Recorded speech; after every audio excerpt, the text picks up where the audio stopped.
be enveloped by the darkness of flames, and disappear! So yeah, I'm reviewing Love, Chunibyo, and Other Delusions. Let's get to it.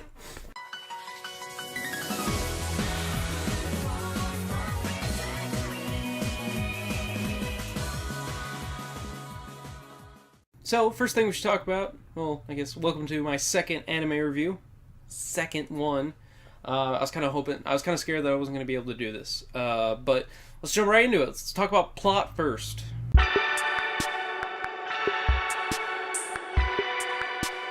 The plot is pretty much about Yuta Togashi was once a Chunibyo, which is a kind of disease you get when you're in around middle school, and you think that you can do all these things that you don't, like your personality changes, whether it be like somebody who read manga all the time starts reading these English textbooks, or somebody might think they have psychic powers or powers of some sort, and that was the pretty much what happened to Yuta. He used to call himself the Dark Flame Master in 8th grade, and then eventually grew out of it and moved away to a high school where hopefully no one would remember him.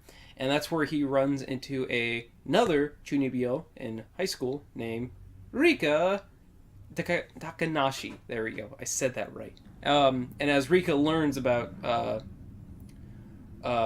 Yuta's past, she becomes interested in him and hangs out with him all the time. So that's pretty much the plot. So let's get to our first topic, style.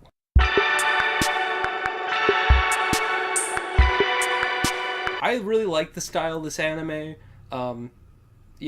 I like the opening. I think the opening's really cool and how it's filmed, and I love the music. And I really also love the outro, or the ending song, whatever you want to call it, of the anime as well. I think that both of them are really nicely animated along with the anime. The anime to me just has this like look to it that I really like looking at, and I really like the character design of like Rika, the eye patch over one eye, and like all of the kind of complex dresses she wears from time to time. So the style of this anime is fairly good, and I really, really like it. Let's jump to something else. Our next topic, characters.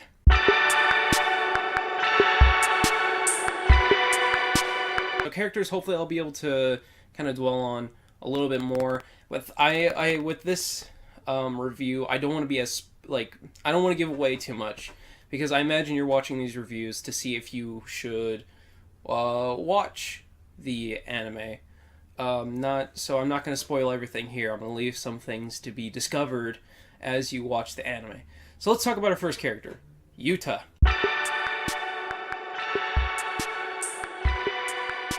So Yuta Togashi, as I said, used to be the Dark Flame Master, and he moved to a different high school to get away from that and kind of have a normal high school life, and that's where he meets Rika. So pretty much the whole entire anime is, a bond kind of between Rika and Yuta, and how they kind of are the total opposites of each other. Oh, that voice crack though. Maybe that didn't get picked up with the mic at all, but and how they are kind of the opposite of each other, and you can see how he deals with the Chunibyo, which is to him really embarrassing, and he wants to like forget it. Like a lot of times where he remembers about like the Dark Flame Master and stuff like that, he'll bang his head against the wall and be like, forget it, and he's really embarrassed that he is a Chunibyo, and or a Chuni for short. So the fact that he has to deal with another one, at first to him is really annoying, but he starts to open up as the anime progresses, and it's really nice. He's definitely one of the more serious characters, and he does have to go through some serious kind of things in the anime. Of course, he later on the anime starts kind of opening up to Rika and doing some things that makes her happy, and I think that's all I want to leave it at now. Really liked Yuta. He was a really cool character, and it was really cool seeing him progress throughout this anime and become more of an open kind of person, if that makes sense. I don't know how he's in the second season. I haven't started watching the second season yet, but I'm definitely going to watch it. So let's move on to our next character, Rika Takanashi.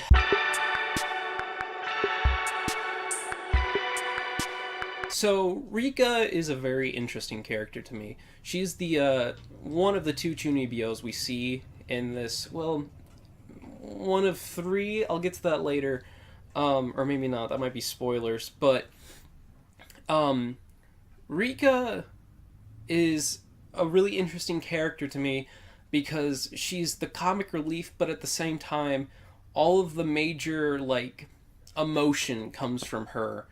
And I'm not going to necessarily say what that is because that does get into spoilers, but she's a girl who wants to find these invisible boundary lines. At least that's what they're calling the translation in Hulu. That might be somewhere else. And so her wanting to find this really badly, at first you don't understand, and then when you do, it's really impactful.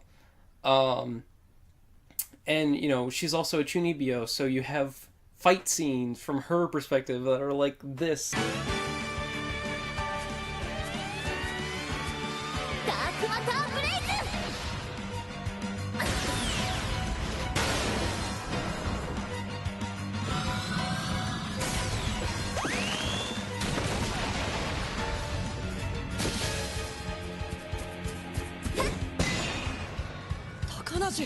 And then you see them from the outside perspective, and, you know, they look like this.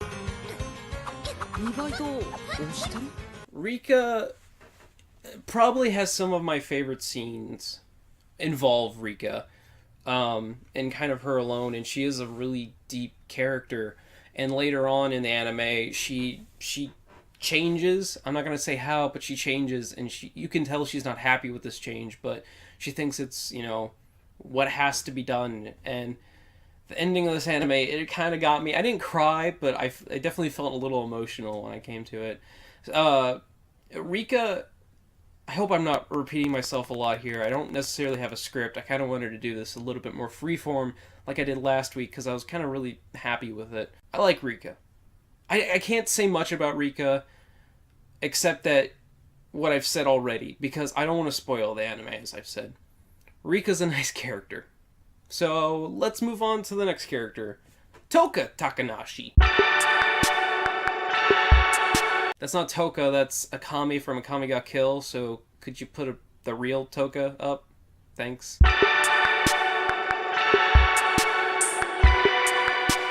So Toka Takanashi. Toka Takanashi is the older sister of Rika, and she is very, very nimble, to say in the least. Like, she was like, oh, I was in gymnastics in high school, but she's like flipping over shit, and like she can do like backflips, and like she's really nimble, and she has her like ladle. She hits people with her ladle, which I'm sure you saw from the fight scene clip. And you know, she is a caring sister. She doesn't know how to really express it all the time though, and she even one time tells Rika that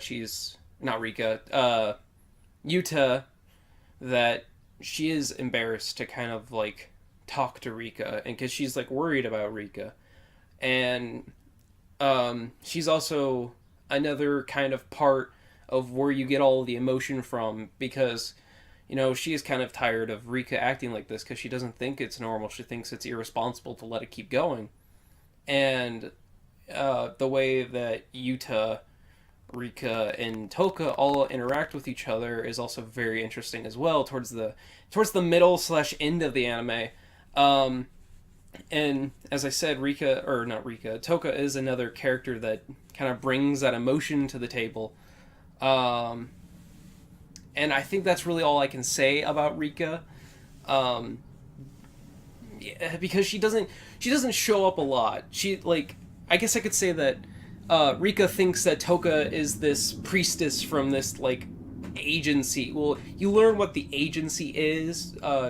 You know, she thinks she's this priestess that's supposed to keep watch over her, and Rika thinks that Toka is, like, this really powerful person. And, you know, there are some things that Toka does that it's just, like, yeah, she's definitely pretty powerful. And Toka's also a cook. She's a really good cook, to the point where later in the anime she has to go to France for a culinary school, and that's where some other, you know, plot points show up as well.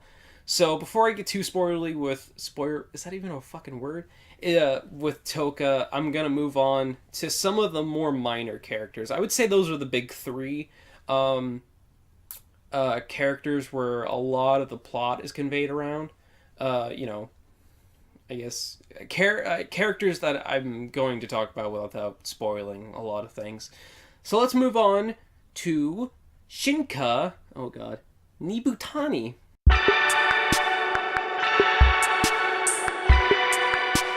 So Shinka Nubutani, I'm just gonna call her Shinka, I guess, for now. Shinka is another interesting character.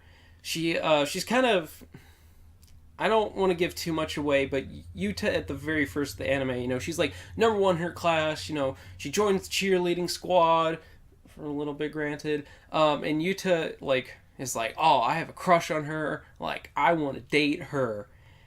And without getting into too many spoilers, it's very interesting seeing Shinka also does kind of have like that emotional kind of, you know, when things get emotional, she's kind of like in charge, kind of, you know, separating things, and um, to certain degrees, she's in charge. You know, and it's very interesting seeing Shinka and Yuta interact with one another, because you do learn that Shinka was another Chunibyo, but that's all I'm really gonna say about that.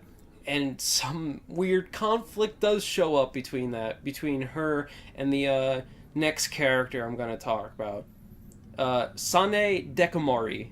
Dekamori. So yeah, let's talk about her.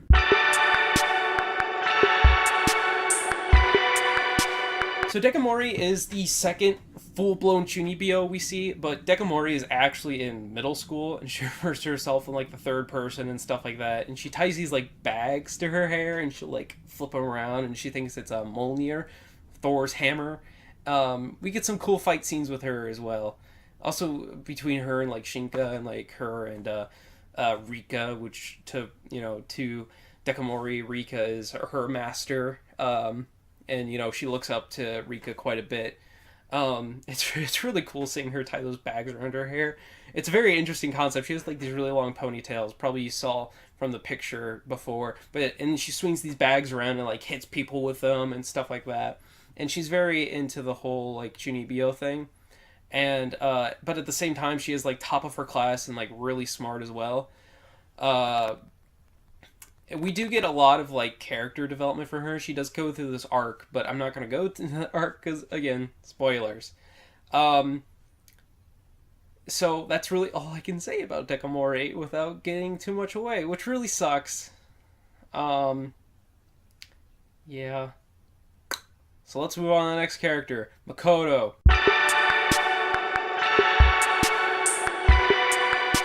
So Makoto is kind of the first friend that Yuta has, and they do go through quite a bit of stuff together. And Makoto is kind of like, I want a woman to date me. I really like girls and stuff like that. And he doesn't give much to the plot, except he is kind of there for Yuta at times when he needs him. But other than that, there's a scene where he holds this like class vote, like for all the boys to like rank the girls on how cute they are. And so he gets in trouble for that, and he ends up like shaving his head, which is really weird because he has like this split in kind of haircut that comes down to like here ish maybe. And like having him a shaved head is kind of weird, but then he starts to grow back out and it looks really good on him. And he falls for Kumin, Suiri. Oh god, sorry if I butchered that name. And he falls for her and tries to like really date her, and he's like, I'm not gonna give up. I want to date her and stuff like that. And so that's really all I can say about Makoto. Makoto trying to triggers me because it's the main character Danganronpa, but you know, that's really all I can say about Makoto. You don't really do much. So let's talk about Kumin. Yeah, her.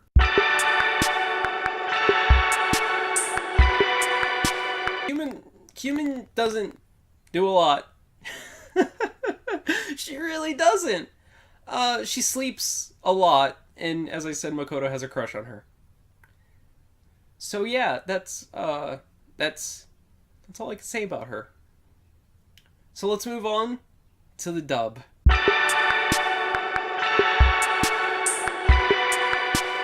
Don't fuck with the dub. Don't worry about this fucking dub. I started watching the first episode of this dub, and usually I only watch an episode of the dub, for these reviews, like I did with Watamote.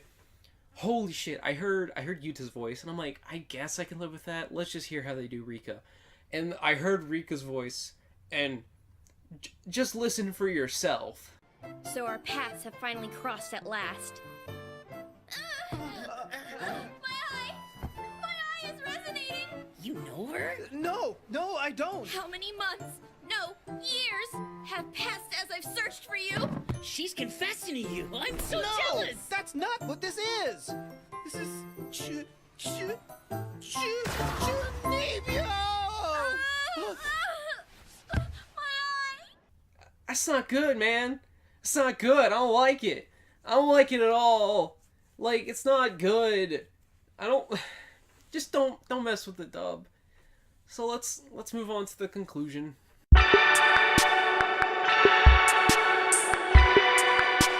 So I really liked Chunibyo. It was kind of slow to start off with, I will say that, but as it picks up some more serious themes, it gets really interesting, and you know, you want to like watch more. That's what I found myself doing. Like once it hit like maybe after episode 5-ish, you know, I really got into it, and I was really like, oh wow, like all these developments that were popping up, I was like really enjoying, and I was like, this makes a lot more sense now. This is why, you know, you learn that Rika is why she is a Chunibyo and what these invisible boundary lines are, and it's all like really important and really cool. And so I will recommend Chunibyo. You just have to watch through like the first 4 episodes, and then after that it gets pretty deep, and it deals with some kind of serious themes that I thought it kind of handled pretty well. So yeah, I really like this anime, and I really think you guys should watch it. I'm gonna probably start watching the 2nd season here pretty soon. So that is what. Okay. So that's what I thought of Chunibyo. This week was like I had no script whatsoever. I kind of like having the no script, and I really like doing the freeform kind of thing. And hopefully, like, I added a lot of clips and stuff like that, and hopefully you like the structure of these anime reviews. Next week, I will be reviewing another recommended to me by my friend Haley. I just put a poll where all 4 choices were another, because it has been on my list too, and I really do want to watch it. Follow me on at Borderline Anime, because like every week I have a poll of what anime I should review next. So keep your eye out for that, and go follow me on Twitter if you want to see all that kind of things, all those kind of things. So, you know, if you've watched Chunibyo, what did you think of it? Did you like it? Did you watch the 2nd season? Is there anything I really missed out that I should have kind of touched upon, and I'm just maybe kind of forgetting right now? Because if there was, I really like to know. That way I can incorporate those kind of things into my reviews. And would you like a spoiler section in future reviews where I do go over some spoilers? Because I know like this, I was trying to be as vague as possible with some characters, and I couldn't really talk about some characters because it did kind of lead into spoiler kind of territory there. So tell me what you think down in the comments. If you like this video, leave a like. Well, that's not my outro at all. Fuck. It's been yours truly, Borderline Anime. Comment, like, subscribe, all that good stuff. Follow me at Borderline Anime, and I'll see you guys next week for the next review. Bye!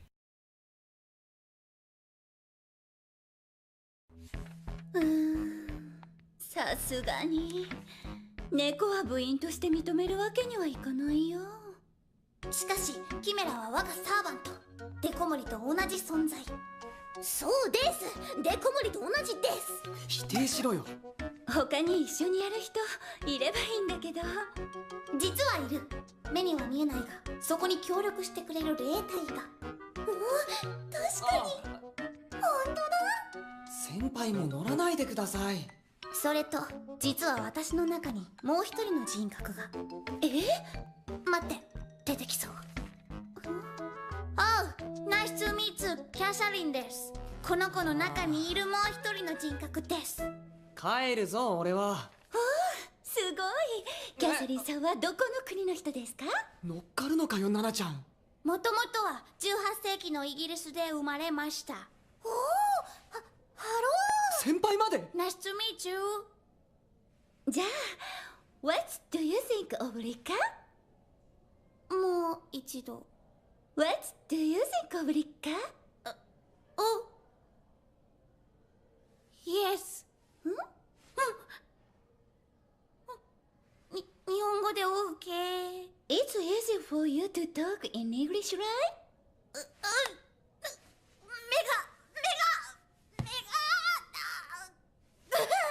いなくなった。じゃあやっぱり部員としては認められないかな。ナナちゃん、天然のふりして意外と策士。でもかわいそうだから